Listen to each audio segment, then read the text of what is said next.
Genau, hier. Wegen dem Baby seiner Schwester.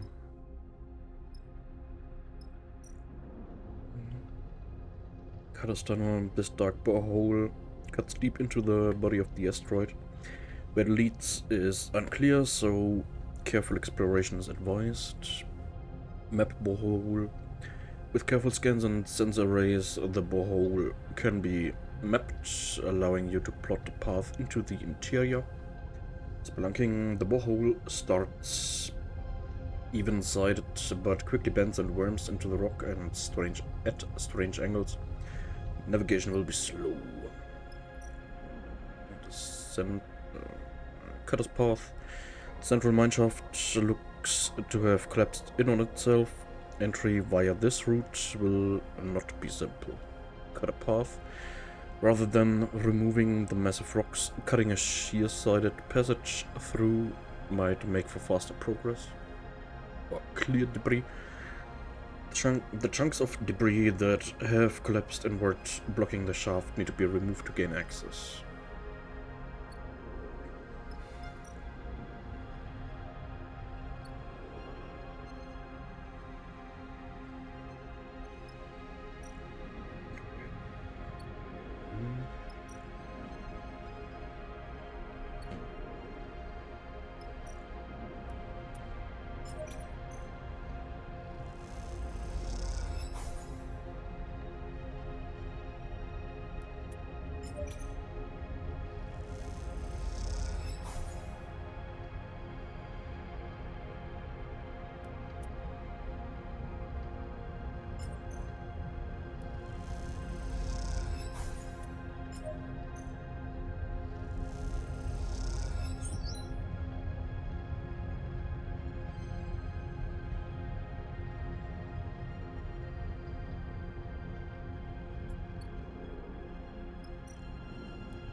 You felt the rumbling growing as you descended into Cutter's Edge, but no one has wanted to bring attention to it.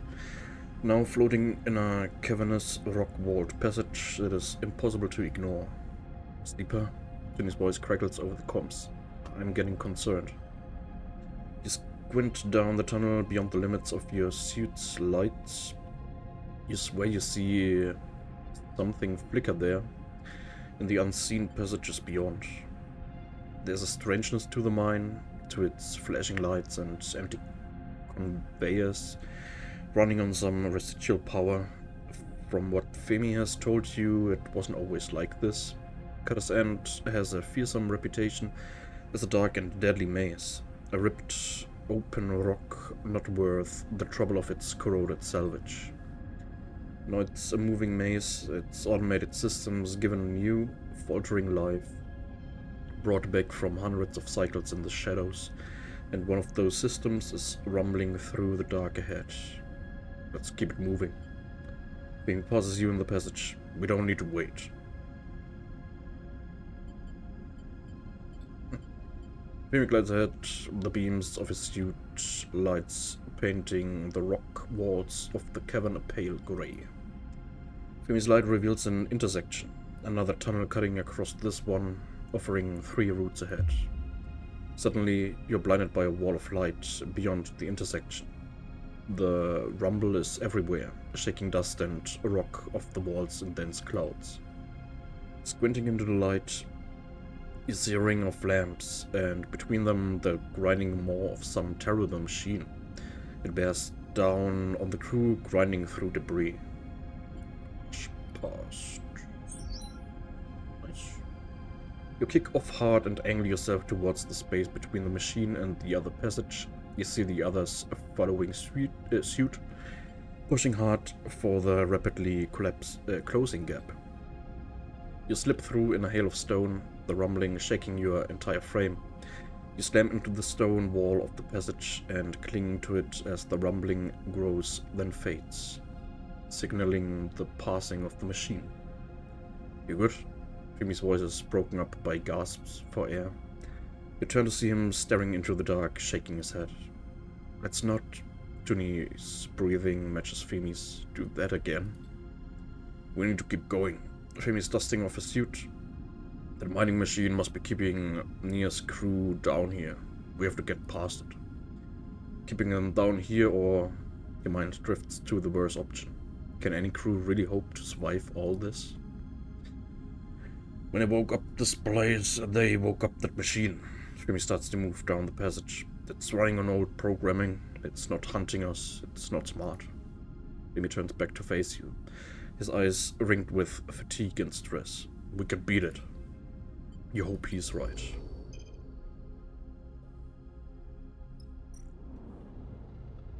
Kadasme is starting to see tunnels rumble with the vibrations of active mining. This place is a death trap. Force a path. Machine rumbles away in the dark, hunting you. You can choose to fight back and force your way through. By the safe path, the machine rumbles through the tunnels with blinding lights. Avoiding crossing its path will keep you safe.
To me, sleeper. Femi beckons you over to a section of the cavern wall. You glide over and immediately spot what he has found. There's a large passage splitting off from this one, but it is not the passage itself that is of interest. It is the remains of a barricade, freshly welded, that draws your attention. It came through here. Femi's eyes flick over the ruins. They try to keep it out. You look at the fresh cuts in the wall, the stone gouged out, the crumbled metal bent and crushed, and most tellingly, the flattened remains of a welding torch embedded into the rock. The crew took a stand in this very place. You reached down and put a hand on the remains of the torch. Nier was here. Did you feel it? The rumble through the torch, through the rock wall. You look up at Femi and he sees it in your face. The machine is coming. Go. Femi meets your eye. Get safe. He looks over your shoulder, and suddenly he's bathed in the blinding light of the machine's lamps. Okay, back away. You kick away from Femi, heading out of the path of the machine. Once you reach a safe distance, you turn and see Femi there in the middle of the passage entrance, lit white in the lamps. He waits, agonizingly long, until he knows the machine is coming for him, and then he kicks off hard and glides into the dark. The machine rumbles through in a hail of rock and dust, and you follow after it, batting away chunks of stone. You're slowed by the debris, and the machine pulls out ahead, rumbling endlessly onward through the tunnels, through rock and metal. And then it is gone. The cavern shakes, filling with dust, your vision grey. Your comms click and hiss, and chunks of rock thunk off the faceplate of your helmet. And then you see them, the faint lights of Femi's suit, as he struggles through the dust.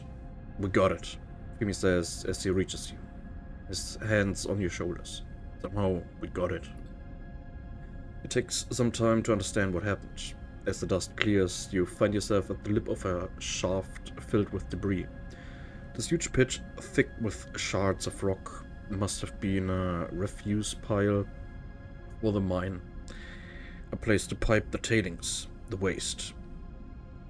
The machine went straight into this shaft, spinning into the open space and debris, shredding itself against a million razor-sharp bits of rock. Looking down into the pit, your lamps illuminate a few pieces of the machine. The rest is surely down there, deep inside the dense debris cloud. It isn't long before Femi is calling you once again, this time to another, still complete barricade. A barricade over the door to a machine room, sealed and secure. The last retreat of the crew you followed into this nightmare.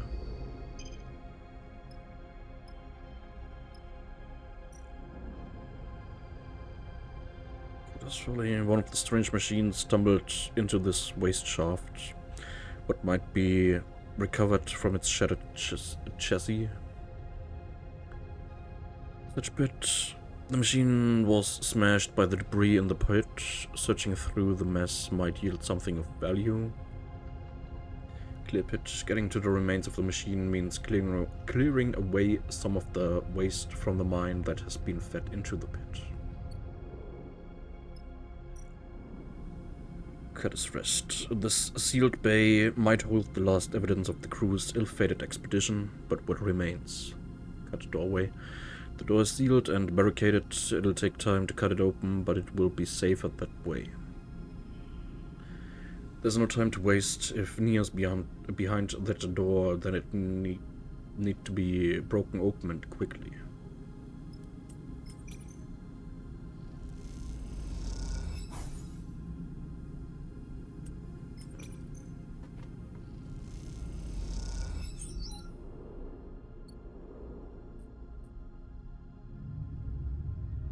Ah fuck, ich hab Chumi vergessen.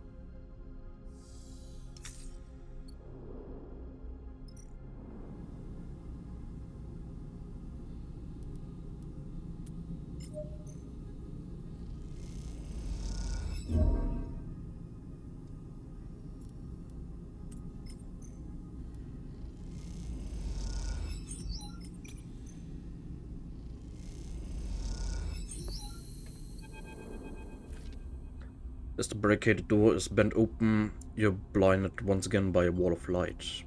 You and Femi raise your hands, instinctively squinting into the lamps and dust.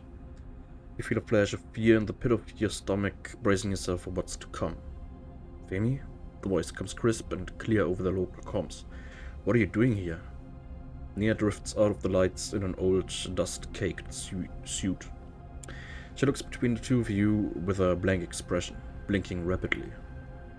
Femi stares at her, frozen for a moment, then rushes to her, wrapping her in a wide embrace. They float there, in the light and the dust, two bodies bound together. Nia pulls back. I don't understand. You followed me out here? She looks over at you and then back to Femi. How did you find me? You left without telling me. What did you expect? Femi glares at her. You aren't ready for this. Nia retreats further at Femi's words, slipping out of his reach. Femi, Nia shakes her head. After all these years, you have no idea what I'm ready for. Movement in the lights catches your eye, and you see motion through the dust. A figure in a suit drifts out, hunched and clutching their abdomen. They turn to face Nia, and you see her lips moving as they speak on a private channel. You look over to Femi, but he's staring straight ahead, his eyes wide with anger. You, he points at the figure. What kind of idiot are you, dragging my sister out here to this place? With that machine running riot? He moves towards the figure. Speak up. What were you thinking? Nia blocks his path forwards, getting between Femi and the figure. Femi, you meathead? She glares at the brother. This is my job. I brought them here. Femi, for once, falls silent.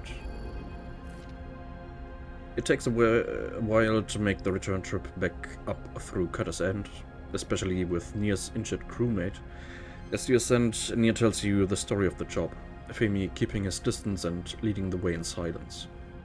The mining machine you'd faced was what she'd been looking to extract, a job she and Bad had put together after meeting in the narrow escape. He knew a way to jumpstart the mine, and the access that would open up meant new salvage. One of those pre-collapse boring machines was worth major cryo to any mining outfit in the belt, and Baird had a contract who was ready to buy. It was going well until Hier, nods at the crumpled-looking crewmate, hooked the mining machine up to the main line. Something went in its automation core and it lost its shit. The plan was to barricade it and put together a shock trap to fry the core. Nia looks ahead at the back of Femi's suit, far ahead of the tunnel, but that's worthless now that my brother shredded the thing. I was just worried. Always is. Nia sighs, and you get the feeling that she's trying to resist the habit of bad-mouthing Femi. Lucky you came. As you move through the facility, you notice most of it is dark now, the power of beds jumpstart fading away to nothing. Soon this place will be a quiet ruin once more. You send up through the quarry and out into open space, where Baird is waiting. Friends of yours? Baird shakes his head at Nia. Maybe you could have warned me they'd be coming? Not something I knew. She looks at Femi, who has broken off from the group and is heading for the rig. My brother doesn't tend to give anyone a warning. I'll take them from here. Baird puts an arm around Hirata to guide them back to the ship. Look, mate, Baird turns to you. No hard feelings. Thanks for getting them out, even if you did screw the job while you were at it. He grins a crooked grin. I guess it makes it square. Baird glides away towards the ship. I should ride back with them, but I'll see you in Flotsam. Nia gives you a warm smile. Thanks for helping my brother. I know he appreciates you, whatever he does or doesn't say. You watch her go, then glide over to the rig as the last flickering lights of Cutter's End fade. Oh, kann ich gar nicht mehr. Das andere Ding. Oh. Okay.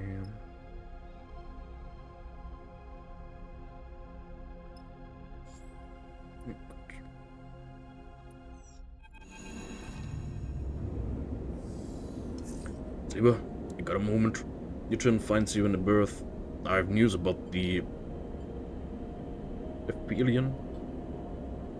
Yujin is a seriousness you rarely see etched into his hard lines of his face. You remember the ship he is talking about, the Ephelion Path, the last surviving interstellar fracture ship in the Helion system, if his stories are to be believed. I've been putting out some feelers for that little lost ship, and something came back. Glances around as if the information might leak to some unwanted source. I've been working with a contract of mine, a signal chaser working out of the hollow. He's got some promising data. We follow the trails from the hidden wreck we found, calculate the possible vectors. If this thing is still in the Helion system, it's in the shoals. He folds his arms across his broad chest, watching your reaction. You trust the signal chaser? He sucks in a breath. As much as I trust anyone. I haven't told him what exactly we were tracking. Just gave him the signature. There's a chance he hasn't figured it out, but the problem is the signal chaser's gone quiet. Nothing for a few cycles now. Yujin shakes his head. Maybe he got wise to the value of what we found and what he found. But I doubt it. Maybe he just took a holiday. Yujin grins at his own joke. I reckon we pay a visit to the Hollow, turn up my ghosted contract, see how viable the data looks. It looks good, we go out and get the ship. It doesn't, he shrugs. No harm, no foul. What about Vesna? What about her? Yujin shrugs. Maybe she's involved. I doubt it, but he holds up a finger. Could she come sniffing around after the fact? When a whiff of the data gets out, he sighs. That's what she does. That's all I've got. Yujin winks. Keep it between us, alright? We'll let the others know when we hit the Hollow. But remember what's at stake here, Sleeper. An interstellar ship, a ticket out of Helium. He pats you hard on the shoulder. It'll be worth it. With that, Eugen drifts out of the bunks, whistling. You're in the cockpit with Seraphine when you hear it. It sounds like a muffled crash, an impact reverberating from the back of the ship, but there's a wetness to it, a spattering cascade that sounds like nothing else you have heard. The sound makes you rush to the corridor, and that's where you see it. A cloud of food packets and pieces spilling out into the corridor, looped around by the expanding stringy shapes of liquid rations leaking from the pouches. What the? Seraphine is at your shoulder. A supply store. He pushes past and rushes through the corridor, batting away debris as he does. You follow behind, ducking under twisting arms of amber liquid on their way to spatter lazily on the interior walls of the passage. You find Seraphine in the doorway to the supply store, surveying the chaos. The crates have been smashed into each other with serious force, and are spilling into the air, where the food whirls in some unseen current. How could the creature have done this? Look, Seraphine nods at the vent panel under one of the crates, which is pumping out air with incredible force. It's the main life support feed from the air recycler. He goes over to it and inspects the panel. It's been clawed open. He points to the evenly spaced marks on the outside. There were some screws missing. He taps the empty holes. Can't have taken much to lever it open. Then you hear it, a shrill mew from behind you in the corridor. Framed by the doorway, a cat drifts through the air, batting at a food pouch. The stray barely acknowledges you as it moves past, angling its body to catch the droplets of liquid that are released from the packet. What the hell is that? Seraphine's hissed question comes from behind you. It's a cat. What's a cat? Seraphine says the word strange. What the? Cat. Both lean out of the doorway to see where the stray went. Hey there, girl. Bliss floats in the corridor, beckoning. They hold up their hands so the cat can see them. Not here to take those rations away, alright? You both watch as the stray twists balletically through the air, flexing as it floats and using its claws to catch one of the corridor's reinforcing ribs. Then it swings itself to the wall, where it perches and watches Bliss with big eyes. Comfort of its movement in zero-G is striking, and you realize you have never seen an animal navigate in microgravity before. That's a cat? Seraphine is watching quietly now, too, fascinated by the creature. I thought they would be bigger. Never seen a cat before? Where would I have seen a cat? Seraphine looks at you. Come to think of it, where have you seen a cat? The question makes a pause. Where have you seen a cat? Not in the belt, not in zero-G. You close your eyes and bring to mind the faint image of a cat stretching in the sun. Somewhere warm, somewhere with weight, with gravity. You touch the fur of its back and it reacts, sliding against your hand. Careful. Seraphine's hissed warning brings you back. Bliss is reaching out for the stray. You'll scare her. Bliss makes a touching sound. We had cats back on the eye, but they were in spin gravity there. Stray's big eyes watch Bliss's hand as it approaches. When they touch the top of her head, the stray doesn't move, does not react. Look at her leg. Bliss nods to the sleeve on the cat. She's been hurt before and taken care of. She's really scared. You see the cat is gently trembling with Bliss's touch, but slowly she settles and angles her head for Bliss to scratch her ear. The movement brings back the mysterious memory. What is its origin? Focusing on it makes your skin tremble, a shiver running up your arms. It's ruined all our supplies. Seraphine is looking back into the supply store now. None of this is usable. She tore open the vent and ruined it all. Can't blame her for that. Bliss is floating beside the stray now, gently petting her. We let her get desperate, and she couldn't have known the vent would do that. That may be true, but we can't risk it happening again. What if we'd been on a contract? Seraphine gives Bliss a reproachful look. We can't keep it. Bliss shakes their head. She's a stray. She needs a home. Right, Sleeper? Bliss looks at you. We are keeping her. Bliss smiles widely, unable to contain their excitement. You won't regret it. They look at Seraphine. Plus, the rig is already full of strays as it is. I guess it is, Seraphine concedes. You have to feed those, Sleeper. She's your responsibility. He eyes the stray. I never thought a cat could eat so much.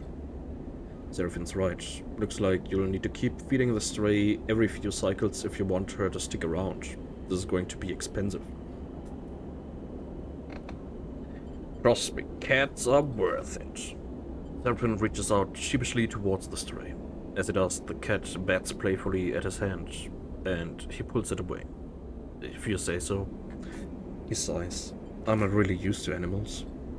You watch as Bliss tries to get Seraphine to pet the stray properly, guiding his hand to its ears for a stretch, and explaining how to approach her. As you do, the memory of that other cat runs through your mind. Feels like a raw wound, one that, if you touch it, will only bring pain. But you can't help but pick at it, knowing that it might contain some distant part of you. When you arrive back in Flotsam, Femi rushes out of the ship. The moment the docking tunnel is connected, he is off, out of the airlock and down the passage. Well, go after him then, Seraphine sighs, not looking up from his diagnostics. You find Femi in the passage between the docks, watching as Nia glides towards him. You catch a glimpse of Nia's face over his shoulder. She looks nervous, slowing her approach as she comes close to Femi, his considerable frame blocking the tunnel. Nia starts. Femi holds up a hand to quiet her. I'm sorry. His voice is flat, quieter than usual. I'm the one who's sorry. I made the excuse to myself that I was trying to protect you. Femi looks down. But I was trying to control you. I've been suffocating you. He meets Nia's eye. I see that now. That it took something like this for me to see it is on me. Femi's voice cracks and the tunnel suddenly feels small, intimate. He folds his arms, regaining his composure. I understand if... Shut up, you idiot. Nia violently embraces her brother, banging him into the metal wall. She laughs, wiping her eyes. Femi sniffs. I've had enough of your speeches. Nia smiles. Apology accepted. It's not a speech. Femi can't help but take his typical self-serious tone with Nia, but you see it makes her smile. I have something I need to say. You're a powerful person, and I've been trying to curb that, because it scares me. And it scares me how little it scares you. He laughs, an uncharacteristically light laugh. But I'll stop placing those limits on you. In fact, I want you to have the ship. Femi seems pleased that this stuns Nia into silence. I can make my own way, find work with crews. He glances over his shoulder at you. Perhaps Sleeper will take me on. But I need some time away from leading, from captaincy. You need anything but. He puts a hand on her shoulder. The symbol crashes yours. Nia sighs. Femi, you really need to listen more. I don't want your ship. It is her turn to be pleased with his shock. You're right, I am a powerful person, but Cutter's Edge showed me I'm not ready to lead. I want to learn more, to work with a crew, but preferably not one I'm related to. He punches him on the shoulder playfully. Nia looks over Femi's shoulder at you. I was actually thinking Sleeper's crew might be the right fit. She flashed you a smile. You suddenly feel the attention of the moment shifted to you, and your apparent role in this family drama. Nia puts her hands on her hips. Well, Sleeper, what do you think?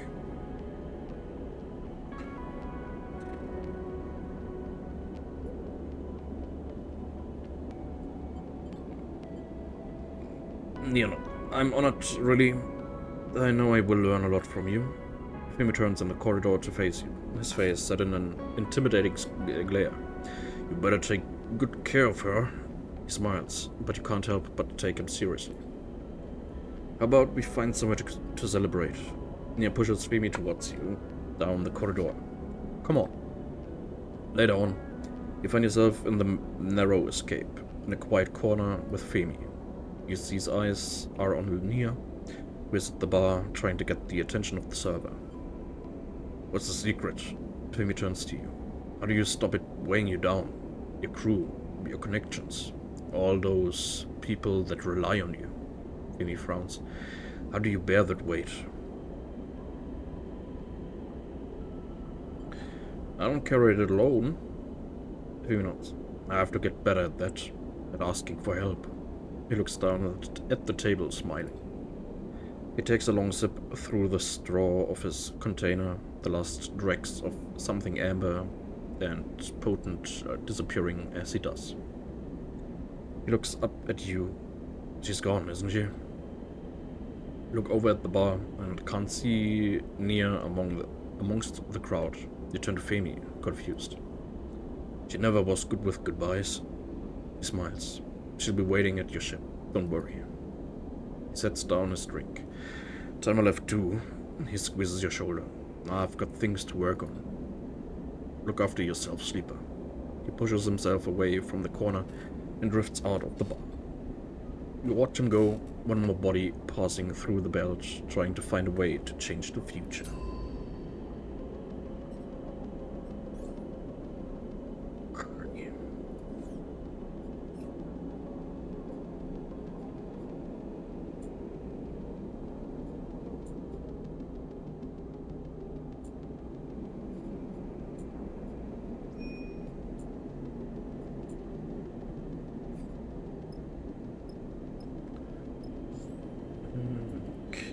Ska jag ansvar. Okej, könnt, mich, noch.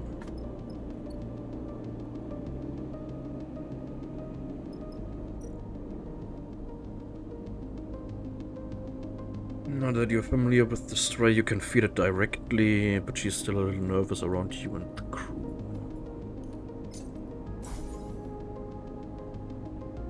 Put supplies into the special feeder Bliss set up. Stray waits until you are outside of the room to come eat.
Wenn ich halt jetzt wüsste, wie oft ich die Katze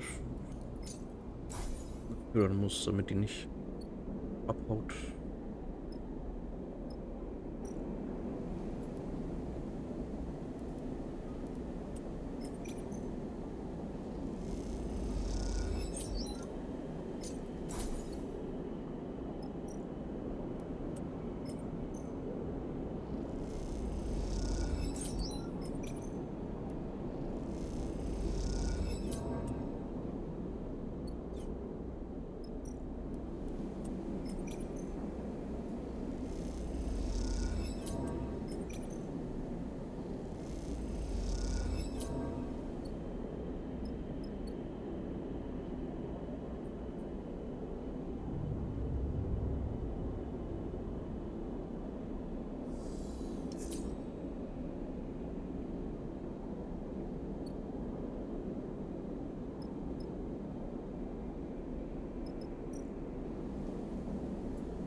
You wake to something soft and furry rubbing against your nose. Is it bolt upright? Stray kicks off from your bunk and settles on the ceiling. Back curled up, looking down at you accusingly with those big eyes. Sorry. The stray gently pushes off the ceiling with a soft paw and descends to the edge of your bunk, where it hooks its front claws into the mattress pad. Seeing the cat move in Syracuse is still odd. It seems to come naturally to it, and yet its shape is so connected to gravity and weight in your mind. A cat should have the heavy, soft form of a mammal, not the languid, liquid presence of the floating thing in front of you. The stray uses its hooked claws to twist and spin itself, so it softly slides against you with its back, rubbing against your arm and purring. You know what it wants. Scratch behind its ears. You scratch behind the stray's pointed ears, and the cat pushes its head back against your hand. The stray closes its eyes and purrs. It's funny to think how the stray got out here, perhaps on a ship from the inner system, slipping on at the Eye or Sintra. And before that, its ancestors were perhaps carried out to Helion by Solheim executives who had the power and arrogance to bring a cat into space. But this cat, the one on your ship, was born here. That much is obvious. It is a creature of zero gravity, a being that orbits and glides, not one that leaps and stalks. It pats at your hand, encouraging you to continue petting. It is an animal that is part of the crew now. You can't imagine the rig without her. As you look down at the stray, as nameless and inhuman as you are, the memory returns. The warmth of atmosphere-filled sun, the weight of flesh and fur, smell of growing things. You know now what this memory is. It couldn't be more obvious. It is a memory that crossed the gap of your creation. A memory from the mind that was copied, emulated to make your own. It's part of you.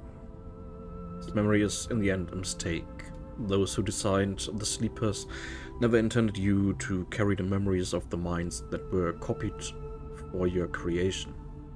They want you to emerge as new beings, offshoots from the branch of a human's life, to be cut short when needed. But mistakes can so often become the most powerful and meaningful of emblems.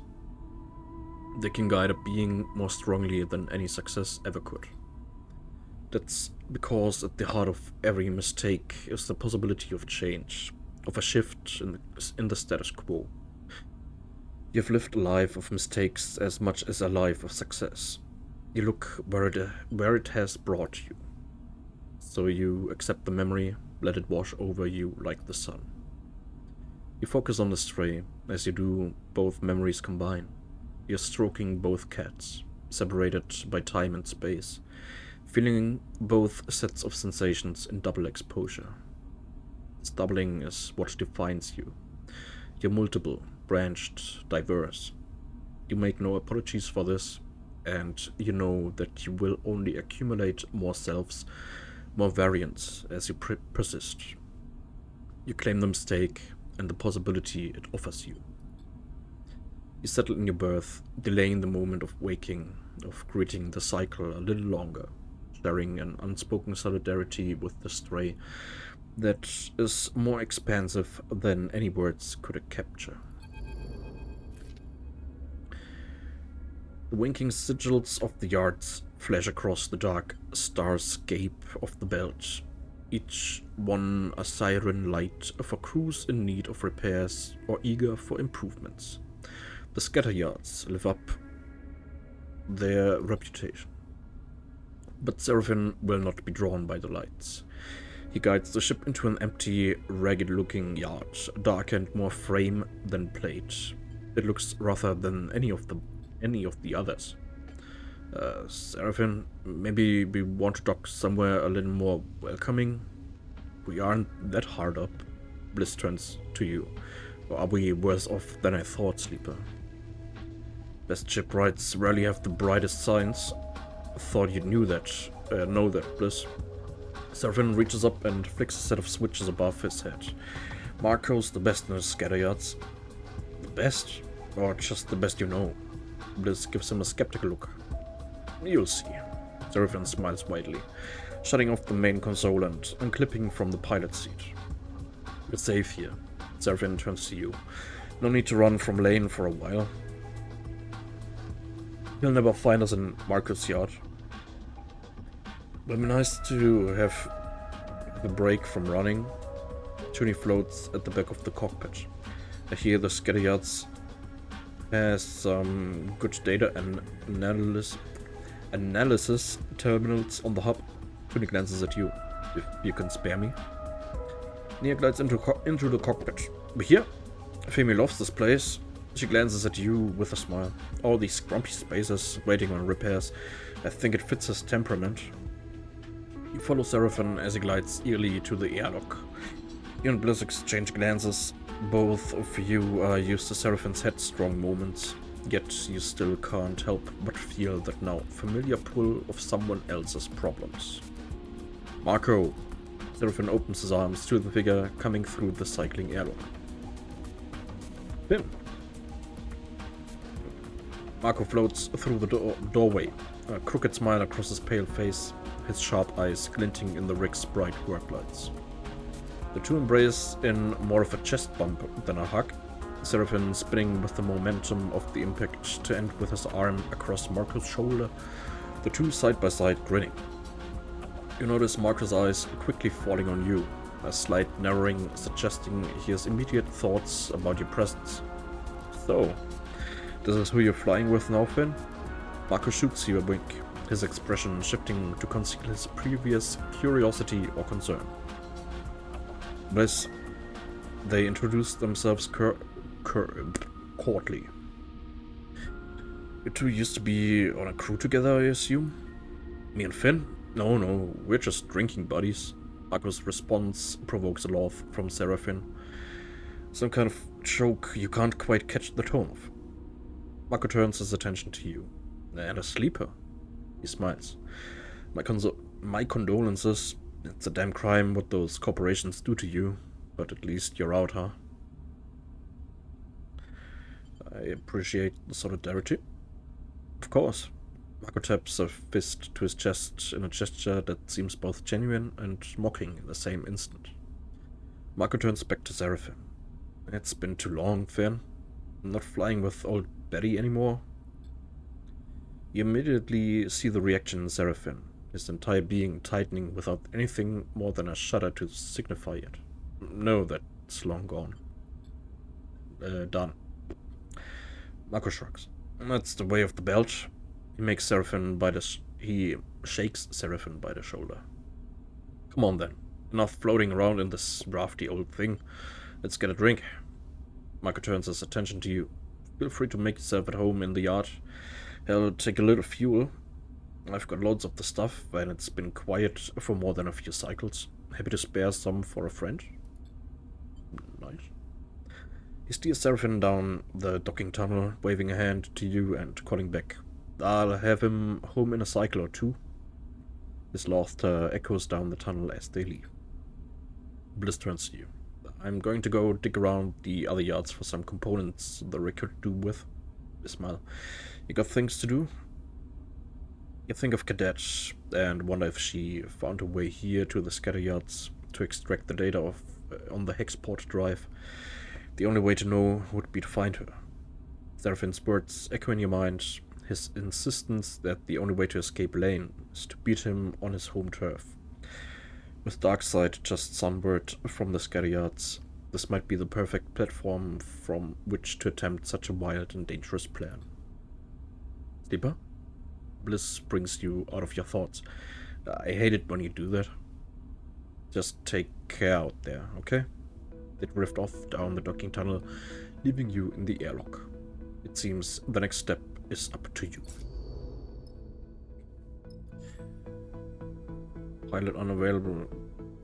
Ja, ich wollte doch nur gucken.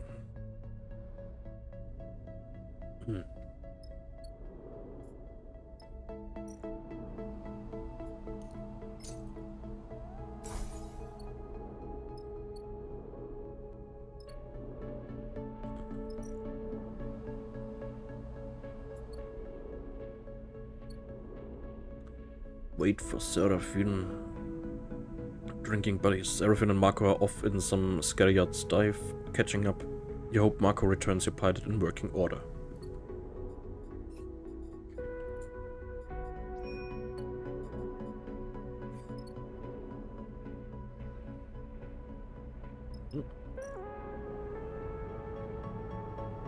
Suradyar's eye. Sawyer watches the yard carefully, keeping an eye on all the work that goes on there. He's not easily impressed. Shipfitter's mate. New workers at Suradyar's yard are given the toughest job. As a mate, you are expected to keep the fitters supplied with confidence and speed. Junior shipfitter. As a low-level shipfitter, you are expected to do the hardest, most tedious welds to show your worth to Surya.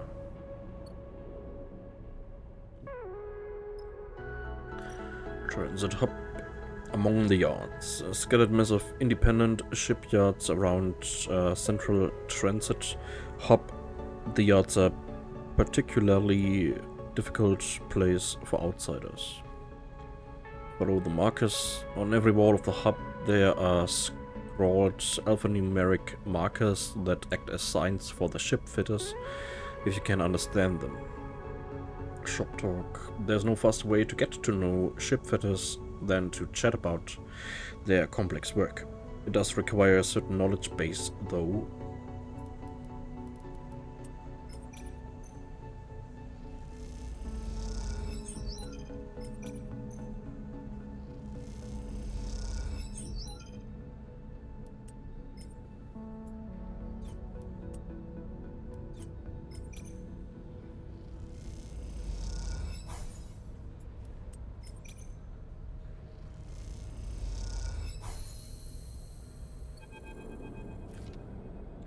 Hey, you hear the voice echoing through the public passage. Wait up.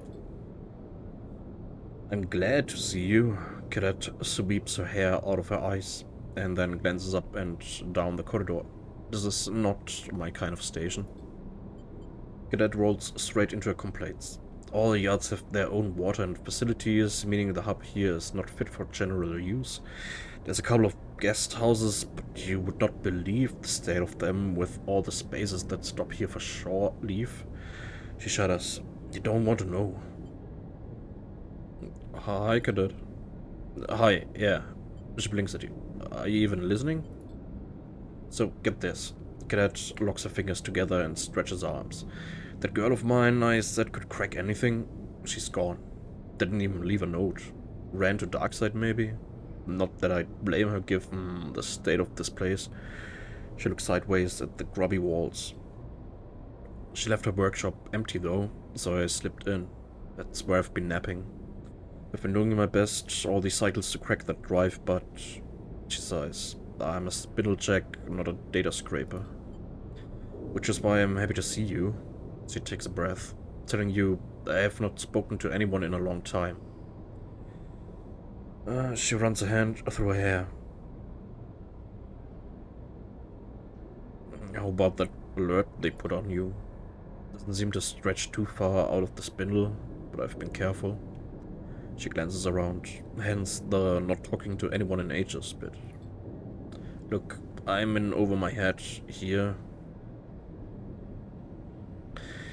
Cadet looks away, annoyed at herself. How about you come down to the workshop? We put our heads together, see what we can pull out. I just know there's some nasty shit on that drive. Stuff worth getting out into the light. Cadet sets a jaw. Nasty enough for them to ruin my life over. I'll be there. Cadet smiles for a moment, then it is gone. Right then. The workshop is in the tech cluster. You'll see it. She sighs. Now I've gotta go find something to eat that isn't dried. She turns and disappears back down the passageway. Okay. A bay usage fee. The engine component fabricators in the hub are for ship fitters only, so they ask for a one-time fee to dissuade casual use. Okay. You hand over your chits.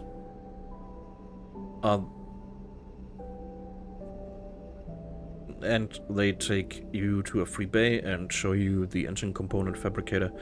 It's an intimidating machine.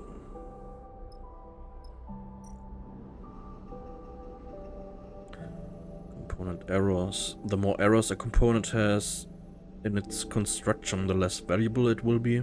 Enough errors and it's worthless. Component craft.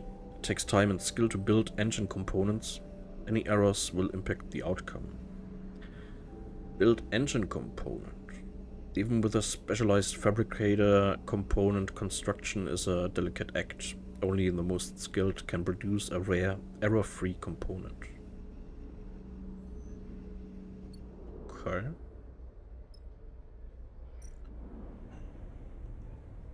Buy a meal. Ja, kann man machen.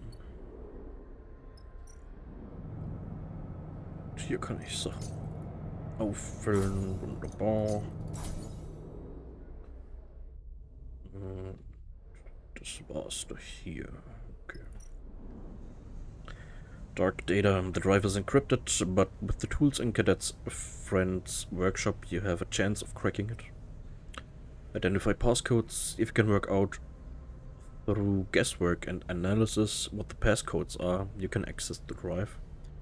Break encryption. Breaking the encryption directly takes skill, but is the most direct route to the data. Okay.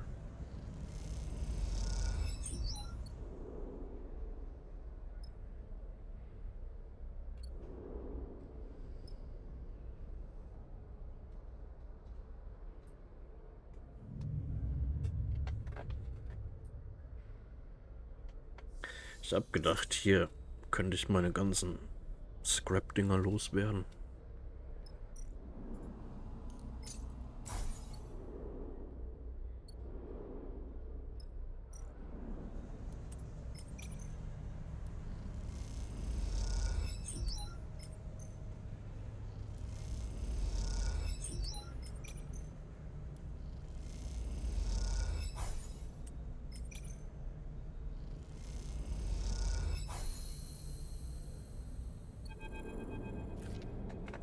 Cadet watches your eye as you look over at her.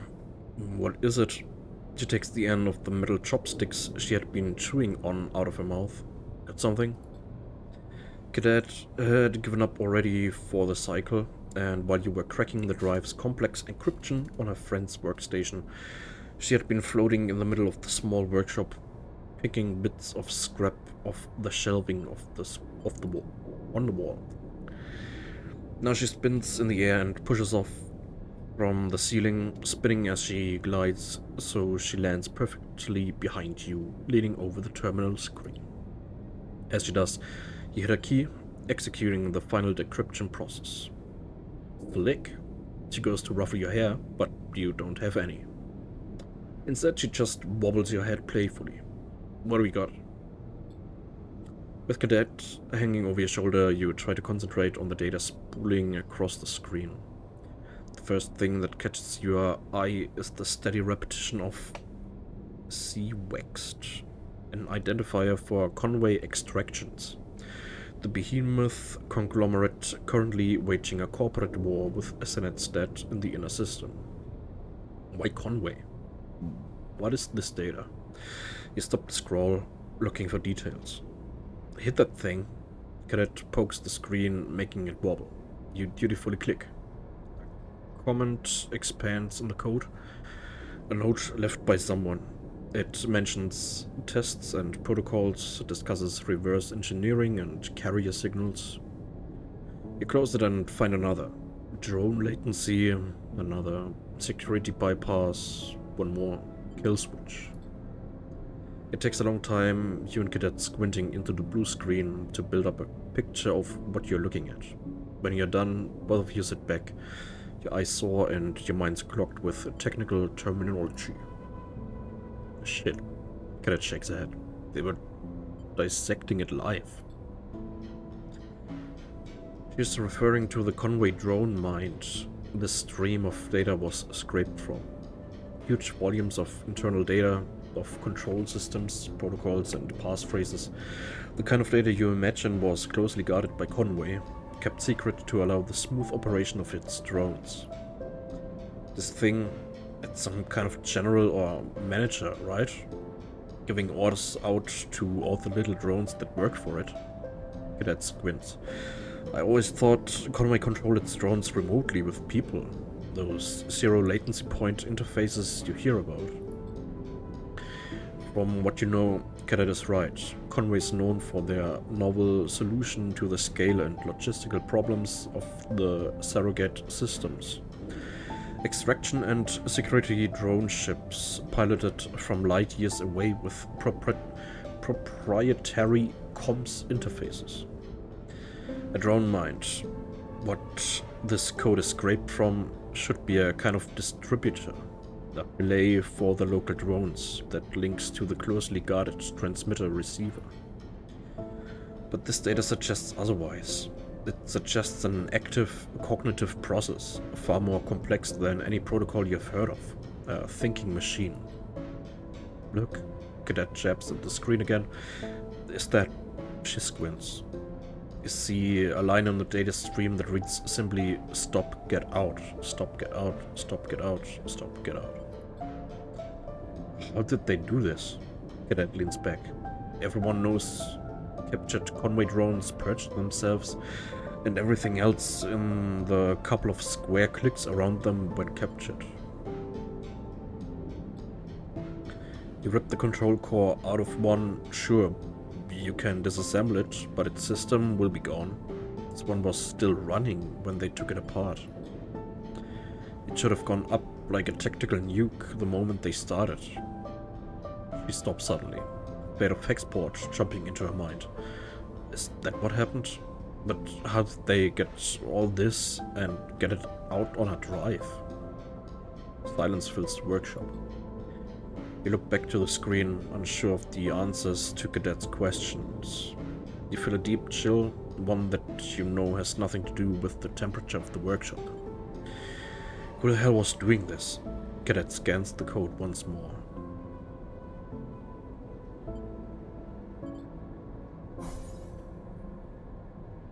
You go back over the data, It's scrubbed clean on the mention of who is scraping the data. You go over it again, nothing, not a single clue. Thought starts process in your mind. Who scrubs data this clean? Wants Conway drone protocols. Senate dead? Or is that too simple, too obvious for it to be Conway's lone opponent in the system-wide war? It's a possibility, so you say it out loud. Yep, that'd be my first guess too. Cadet yawns, but it's still a guess. We've been at this too long. Cadet sighs. I'm cooked. She pushes away from the terminal and floats in the room, stretching out her arcing back. We know they had this drone mined on Hexport. That's where they were cutting it, scraping it. We know something happened and Hexport went up. She sketches her thoughts out in the air with hand gestures as she summarizes. The data got out on that drive, I'm assuming before the explosion, then got to the fast spindle. Someone tried to courier it using me, but the receiver wasn't there. She turns and looks at you, which is when they ruined my life and my job trying to get it back. We need more information. Yeah, she sighs. We do. She floats over to the drive and picks it up. This thing has trouble written all over it. But it's also the only way to buy my life back. She frowns. The way I see it, we have to expose these fools so they leave me be, or give them the data so they piss off forever. We can't give them this. Not if we don't know who they are. She laughs half-heartedly. But yeah, we can't.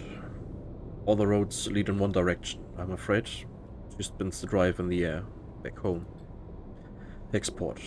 If there's anything to confirm or deny this data, if there's anything to connect it to, if there's anything left at all, it'll be in the remains of that station.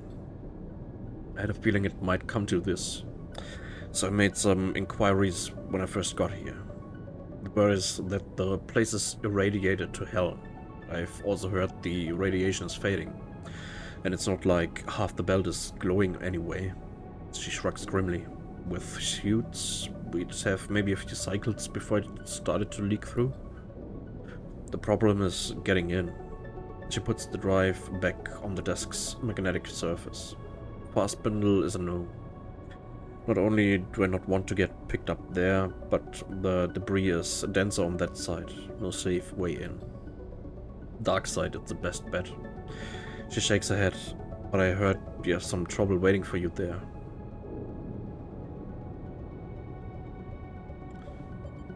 Can we wait? Not much else we can do, she shrugs. This place is one hell of a stowaway spot. Shielded from everything, plus the scatter yards are no one's territory. I'm gonna leave the drive here. She squints at you. No peeking. But me, I want to keep moving, so I was thinking I could make myself useful to shake that trouble in dark side. She smiles.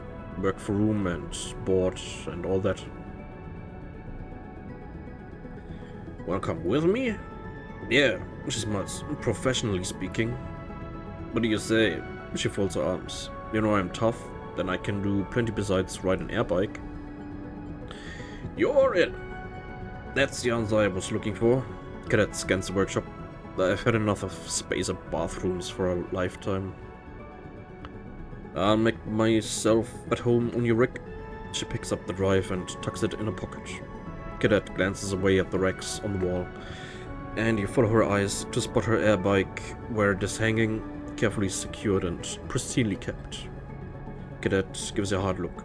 You better have room for my bike.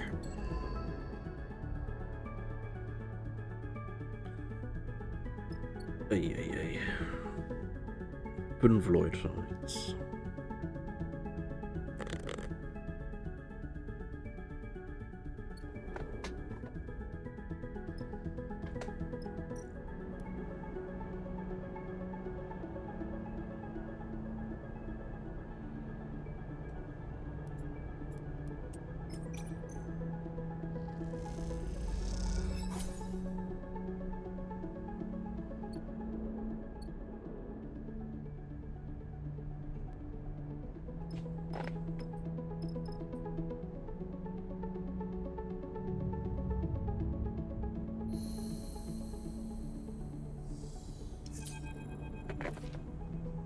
Sleeper, Seraphine's voice echoes through the ship. You in here? You glide down the airlock, unsure of what state you're about to find your pilot in. Seraphine floats in the airlock, his arms above his head, gripping the lip of the interior door to hold himself in place. Come on, we need to talk.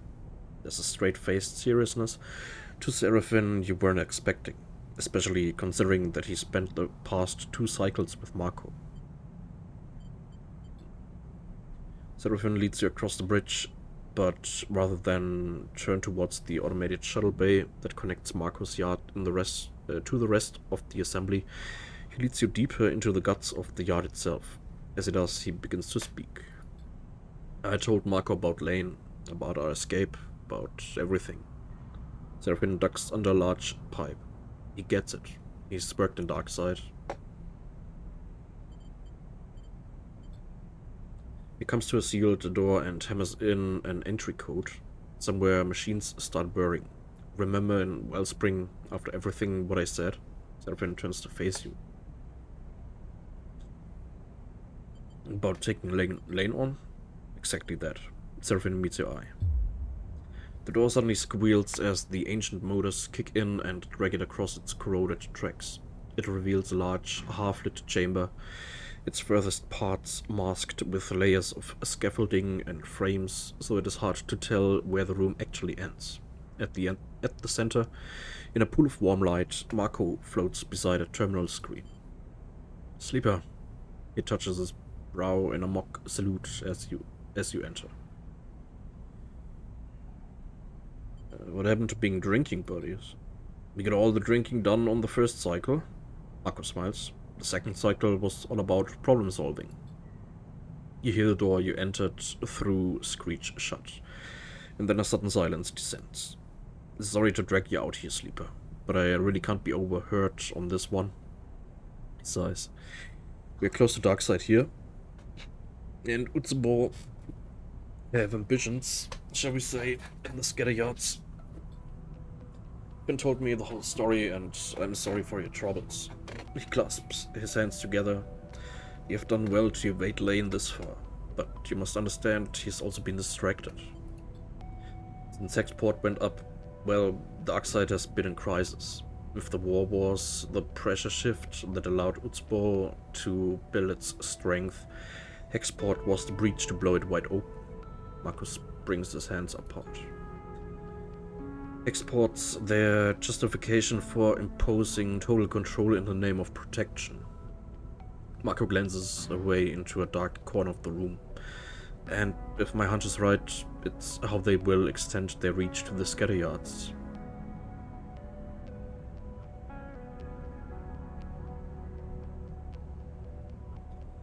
Let's just have the proposal. Marco laughs. You've got it wrong, Sleeper.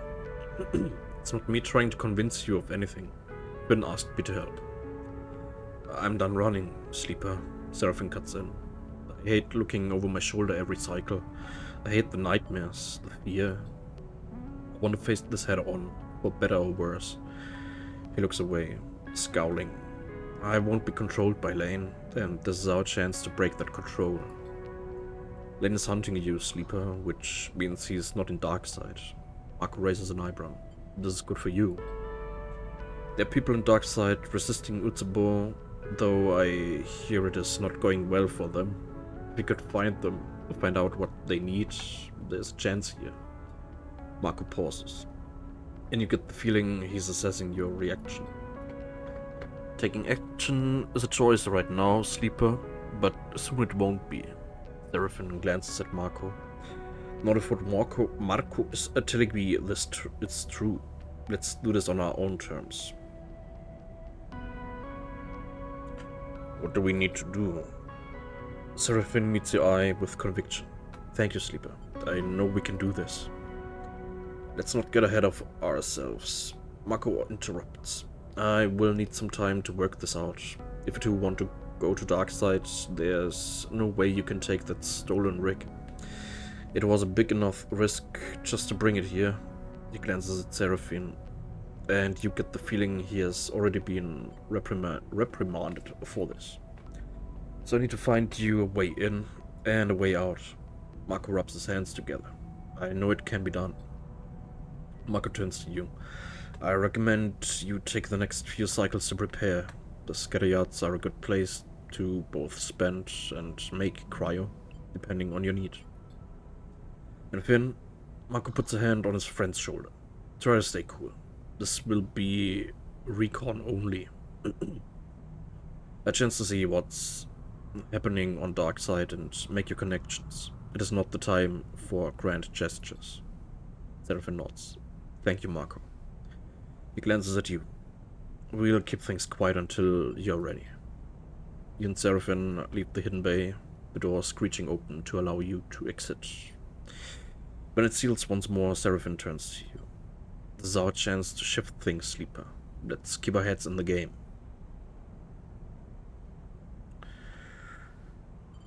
Can we trust Marco?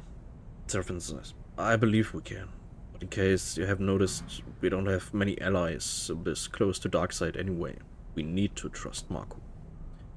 We should give Marco some time. I've got a few things I want to take care of in the scatter yards, and I want to get a message to Tala.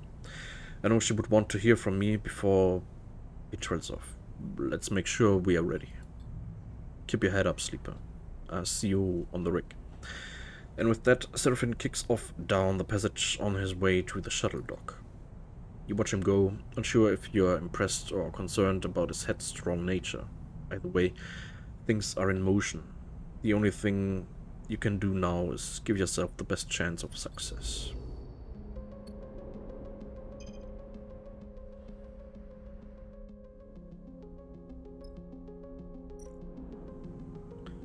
Spy target. Marco needs time to set up your entry point into Darkside, so all you can do is wait, prepare, and try to stay calm.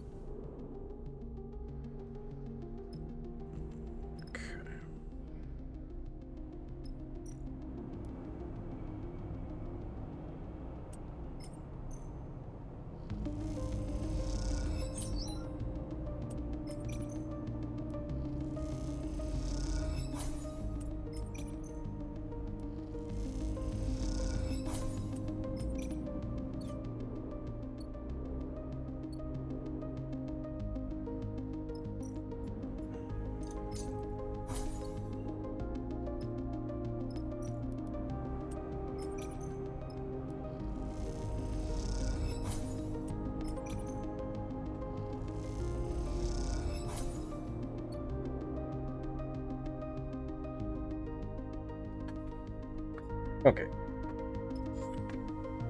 Still unavailable. Okay.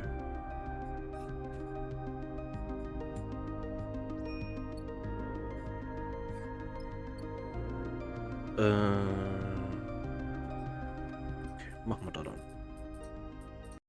Weiter, nächstes Mal.